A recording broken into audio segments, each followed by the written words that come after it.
नमस्कार, मैं हूं रविंद्र जैन और आप देखना शुरू कर चुके हैं सबकी खबर।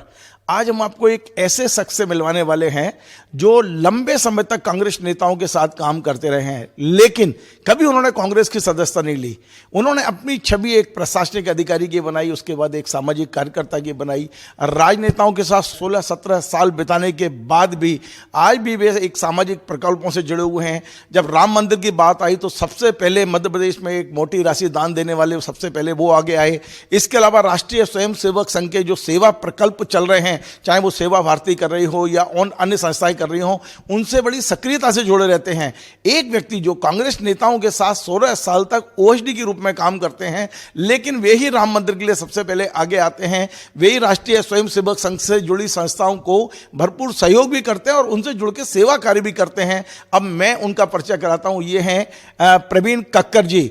ये इंदौर के रहने वाले हैं। इनका कैरियर पुलिस की सेवा से शुरू हुआ है, लेकिन आज पूरे मध्य प्रदेश में एक सामाजिक और एक राजनेताओं के साथ बेहतर काम किया, लेकिन एक सामाजिक कार्यकर्ता के रूप में बहुत अच्छी पहचान आपने बनाई है। आपका बहुत बहुत स्वागत है कक्कर जी।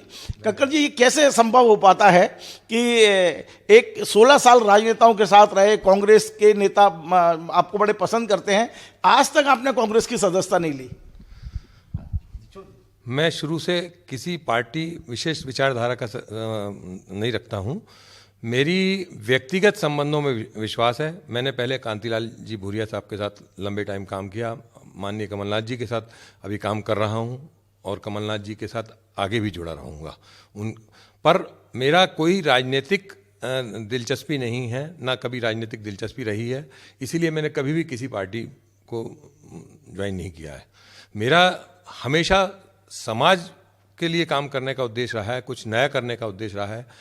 पहले मैंने 20 साल मध्य प्रदेश पुलिस में काम किया और बड़े अच्छे तरीके से अपने काम किया। मैं अपने काम से संतुष्ट हूँ। उसके बाद पिछले 20 साल में मैं कांतिलाल भूरिया जी, कमलनाथ जी के साथ जुड़ा रहा और उनके साथ भी मैंने काम किया। उनके किसी भी प्रकार के समन्वय या मैनेजमेंट के किसी प्रकार के काम है, सब में मैं उनके साथ रहा। अब मैं कुछ नया करना चाहता हूँ समाज के लिए। मेरा हमेशा सोच रहा है कि परिवर्तन बहुत अच्छा रहता है, लाइफ में हर प्रकार का परिवर्तन अच्छा रहता है। तो अब मैं सोच रहा हूँ कि किसी भी प्रकार से ज़्यादा समय समाज सेवा के लिए दूँ और उसके लिए मैं शिक्षा के क्षेत्र में और स्पेशल चाइल्ड के क्षेत्र में और भी कई क्षेत्र हैं जिसमें सोच रहा हूँ काम करने का सोच रहा हूँ।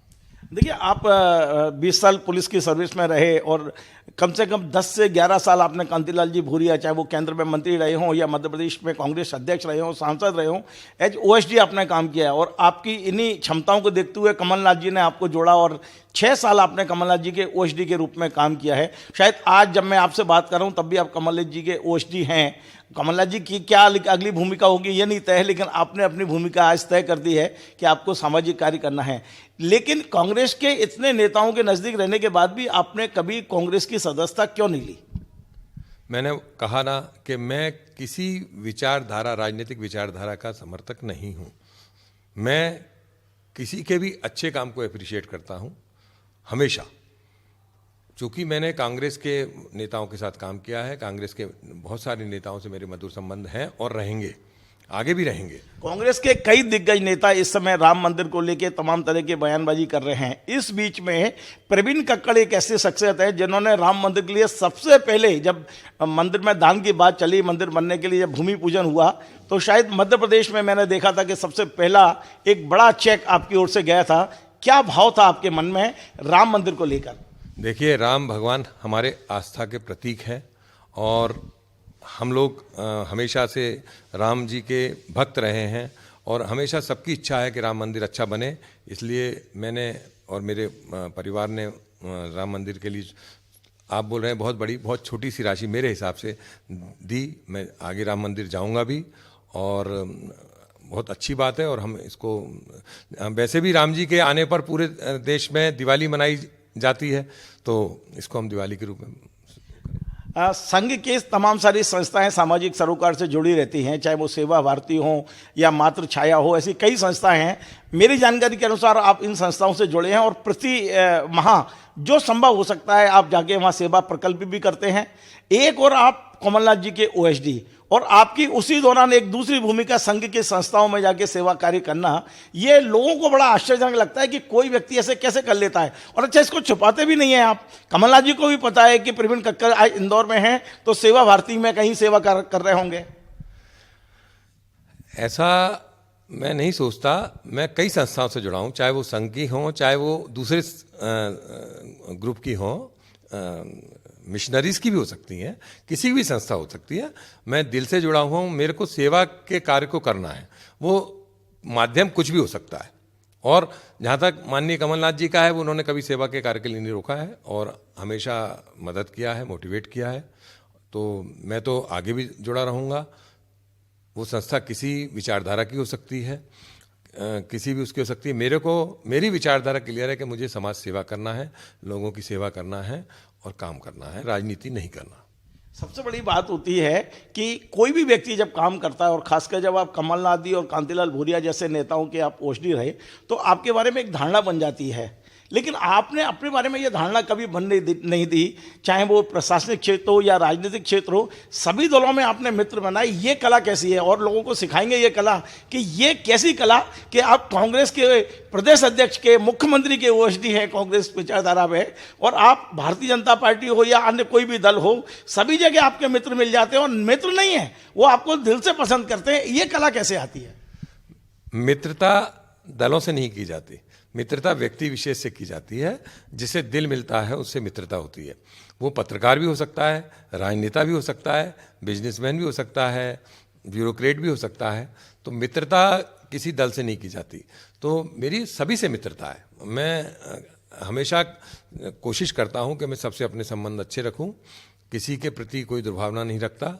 हाँ, हमेशा और आगे भी। अब आगे मैं सोचता हूँ कि आने वाली पीढ़ी को, जो नए युवा पीढ़ी है, उनके लिए भी मैं इस प्रकार का कुछ काम करूँ ताकि वो भी इस राह पर चलें।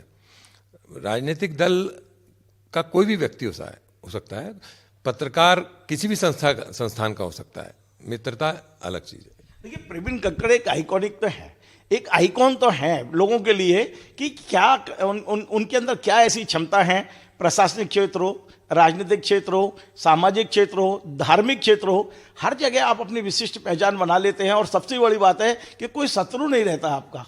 मैं बहुत जगह घूमता हूँ, कब लोगों से मिलता हूँ, प्रवीण कक्कड़ का मतलब किसी के मन में एक आध कोई बात हो तो नहीं कह सकता हूँ, अधिकांश लोग आपको तारीफ करते मिलते हैं, पसंद करते हैं। ये बड़ा मतलब तमाम सारे दर्शकों को ये इंटरव्यू लेने का भी यही कारण था कि मैं समझना चाहता हूँ और अपने दर्शकों को भी समझाना चाहता हूँ कि एक व्यक्ति ऐसा भी हो सकता है जो राजनीतिक दल के 16 साल तक उस दल के सबसे बड़े नेता का ओएसडी भी रहे और सभी जगह उसकी सहकारिता भी हो। देखिए, मेरे काम करने का तरीका है। सबसे पहले तो मैं सेल्फ अनुशासित हूँ।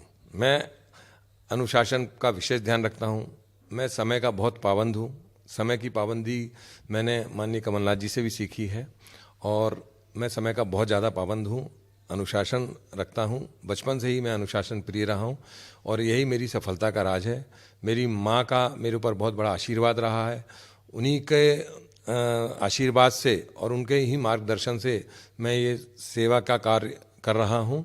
और जहाँ तक स्वीकारता का प्रश्न है, मैं किसी को काटने की कोशिश नहीं करता, मैं सबको अपनी लाइन बढ़ाने की कोशिश करता हूँ। इसलिए मेरे को आज तक किसी से मेरी व्यक्तिगत दुश्मनी नहीं है, ना मैं किसी को अपना दुश्मन मानता हूँ। कक्कड़ जी, इसमें शुभ हानि क्या होती है? जब आप किसी नेता के साथ काम करते हैं तो तमाम सारे खतरे रहते हैं। आपने कभी ये महसूस किया है कि इससे मेरा नुकसान भी हो सकता है? क्योंकि पूरा परिवार को साथ लेके चलते हैं, तमाम सारे अपने मतलब परिवार और तमाम ऐसे मित्र रहते हैं जिनका आप भला भी हो सकता है और बुरा भी हो सकता है आपके कारण से। तो कभी आपको ऐसा लगा कि आपके इन ओएसडी रहने के कारण से या एक पार्टी के नेताओं के नज़दीक रहने से आपका कभी कोई बड़ा नुकसान हुआ हो या कभी संभावना रही हो ऐसी, या कभी बहुत बड़ा लाभ हुआ हो? देखिए, सूर्य उगता है फिर डूबता है। हर चीज़ के प्लस माइनस दोनों होते हैं, ठीक है। यदि मैं ओएसडी हूँ या किसी प्रभावशाली पद पर हूँ तो मैं 50 हज़ारों लोगों की मदद कर सकता हूँ और मैंने की भी है। तो यदि किसी का मैं फ़ायदा पहुंचा सकता हूं तो हो सकता है कि मुझे कुछ नुकसान भी कई बार उठाना पड़ा है, पर ये वो क्षणिक रहता है, तात्कालिक रहता है। लंबे समय तक कोई नुकसान नहीं रहता। लोग समझते हैं कि ये किस प्रकार का व्यक्ति है, इसकी क्या विचारधारा है। नहीं, यदि आपको कभी मौका मिलेगा और कोई बड़ा ऑफर मिलेगा तो कोई राजनीतिक दल ज्वाइन करेंगे आप? नहीं, अब मेरा ऐसा कोई विचार नहीं है। मुझे बहुत मौके मिले हैं और मेरा कभी भी कोई राजनीति करने का कभी दिलचस्पी नहीं है ना। कई राजनीतिक दल गैर राजनीतिक व्यक्तियों को भी राज्यसभा या भेजने की कोशिश करते हैं, कभी आप उस दौड़ में शामिल रहेंगे? मान लो बीजेपी, कांग्रेस, कोई भी सहमति से भी यदि आपको भेजना चाहे? नहीं, मेरा ऐसा कोई विचार नहीं है। मैं किसी प्रकार के भी बड़े राजनीतिक पद पे जाने में इच्छुक नहीं हूँ। अब मैं अपने परिवार के साथ, अपने नाती पोतों के साथ और रहना चाहता हूँ और लोगों की सेवा करना चाहता हूँ। जितनी मेरी क्षमता होगी उस हिसाब से मैं काम करूँगा। आप मंत्रालय की 5वीं मंजिल के सबसे बड़े कमरे में भी बैठ चुके हैं, मतलब कमलनाथ जी की ओएसडी भी रह चुके हैं। आपने पूरे प्रदेश को देखा है, पूरे मध्य प्रदेश के उस समय 52 जिले होते थे, सभी जिलों के कलेक्टर, एसपी आपसे कोऑर्डिनेट किया करते थे। आप मध्य प्रदेश को किस तरह से देखते हैं? प्रशासनिक रूप से देखा जाए हमारे यहाँ प्रशासनिक मशीनरी किस तरह से काम करती है, क्या सुधार की गुंजाइश है? यदि आपको मौका मिलता तो आप और क्या सुधार करना चाहते? देखिए, हर कार्य में हमेशा सुधार की गुंजाइश रहती है। कोई भी कार्य पूर्ण नहीं माना जाता, आदमी कभी कोई पूर्ण नहीं होता। सुधार और परिवर्तन हमेशा होता रहता है समय के साथ। जिसको कहते हैं आज की जनरेशन, अगली जनरेशन, पहले टीवी थी, अब और टेक्निक उसमें आ गए हैं, तो सुधार की तो हमेशा गुंजाइश रहती है। अधिकारी दोनों प्रकार के होते हैं, नेगेटिव सोच के भी होते हैं, पॉजिटिव सोच के भी होते हैं।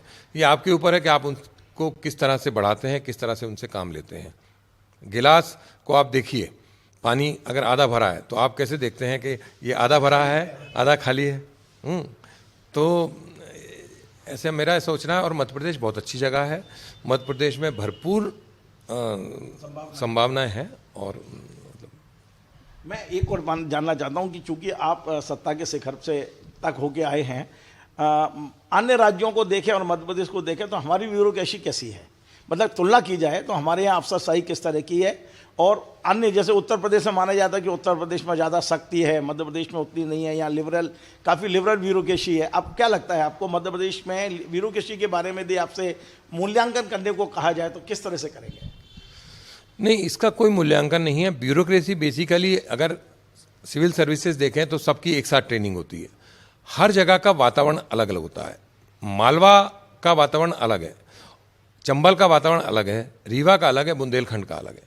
ये ब्यूरोक्रेट के और अधिकारी या कर्मचारी के ऊपर है कि वो उस वातावरण में, उस क्षेत्र में, वहाँ के माहौल के अनुसार अगर वो काम करता है तो हमेशा सफल रहेगा।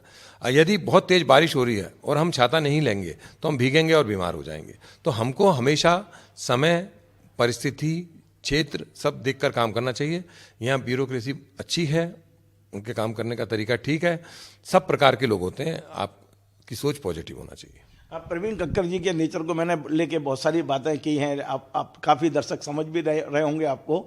लेकिन यदि आप अपनी इस कला को जो आपके अंदर है नई पीढ़ी को देना चाहें, कुछ संदेश देना चाहें, आपके किस तरह से रहना चाहिए? क्योंकि आज नकारात्मकता इतनी ज़्यादा लोगों में भर गई है, हम सामने वाले को हमेशा नेगेटिव दृष्टि से देखना शुरू करते हैं। बेशक बाद में वो धीरे धीरे हमारा विचार बदलता है। तो नई पीढ़ी को कोई मैसेज देना चाहेंगे आप? नई पीढ़ी को मैं चाहता हूँ कि अनुशासन में रहें, समय का पाबंद, समय की कीमत को समझें। समय बार बार नहीं आता, जो आज है वो कल नहीं होगा, तो वो सफल रहेंगे। और नई पीढ़ी बहुत अच्छा काम कर रही है। आज जितनी परिवर्तन आए हैं, आप देखिए कि हम 1 सेकंड में यहाँ से अमेरिका व्हाट्सएप पे फ़ोटो भेज देते हैं। पहले हमारे समय में तो कुछ होता नहीं था। तो ये सब नई पीढ़ी ने ही किया है। तो इसलिए हम नई पीढ़ी को ऐसा नहीं सोच सकते कि उसने कुछ किया नहीं है। पर मेरी शुभकामनाएं हैं, बहुत तेज़ी से आगे बढ़ें, समय का ध्यान रखें, अनुशासित रहें और पॉजिटिव रहें। कक्कड़ जी, एक सवाल मैं ऐसा पूछ रहा हूँ, हो सकता है आप सहज और असहज हो सकते हैं, यदि आप इसका जवाब देना चाहें तो दें और नहीं देना चाहें तो आप मना भी कर सकते हैं। मेरी जो जानकारी है कि जितने संबंध आपके कांग्रेस में हैं उतने ही संबंध बीजेपी में हैं, लगभग उतने ही संबंध आपके आरएसएस में भी हैं। संघ के लोग भी आपको बहुत पसंद भी करते हैं, आपका मिलना जुलना भी रहता है। तो ये कैसे संभव है? क्या आपको मौका मिलेगा तो बेशक राजनीतिक दल आपने ज्वाइन करने से मना किया है, संघ कभी कोई जिम्मेदारी देना चाहेगा गैर राजनीतिक तरीके से, तो क्या आप करेंगे? मैंने आपको पहले भी बोला है कि जो संबंध है मेरे, वो किसी दल विशेष से नहीं है, चाहे वो संघ हो। दल की बात ही नहीं कर रहा, अब मैं संघ की बात कर रहा हूं, जो राजनीतिक दल तो नहीं है। देखिए, मैं सामाजिक क्षेत्र में काम करना चाहूँगा। उसमें अगर मुझे सामाजिक क्षेत्र में किसी के साथ भी काम करना है पड़ा और मुझे अच्छा लगता है तो मैं किसी के साथ भी काम कर सकता हूँ। चलिए, बहुत बहुत धन्यवाद। तो आपने प्रवीण कक्कर जी, आपने सुना उनको, एक ऐसी पर्सनालिटी, एक ऐसा व्यक्तित्व जिसका कोई दुश्मन नहीं, जिसका कोई विरोधी नहीं, जिसने अपनी सेवा कार्य पुलिस की सर्विस से शुरू की हो और जो 16-17 साल तक कांग्रेस के दिग्गज नेताओं के ओएसडी रहे हों, लेकिन इसके बाद भी किसी राजनीतिक दल के सदस्य नहीं बने। और आज भी उनकी भावना है कि चाहे कोई भी राजनीतिक दल हो, कोई भी संस्था हो, कोई भी विचार हो, यदि वो सामाजिक कार्य करता है तो वो जुड़ने के लिए तैयार हैं, चाहे वो राष्ट्रीय स्वयंसेवक हो या ईसाई मिशनरी हो या कोई और ऐसी विचारधारा का व्यक्ति हो। उन्हें विचारधारा नहीं, उन्हें सामाजिकता से मतलब है। और उनका यह भी कहना है कि वे फिलहाल किसी राजनीतिक दल के सदस्य ना पहले थे, ना भविष्य में बनना चाहेंगे, लेकिन सामाजिक सरोकार से अपना वास्ता निरंतर रखेंगे। आपको हमारा ये कार्यक्रम पसंद आया, वैसे शेयर करें, लाइक करें, कमेंट करें और आपसे बार बार निवेदन है हमारे इस चैनल को सब्सक्राइब अवश्य करें। धन्यवाद।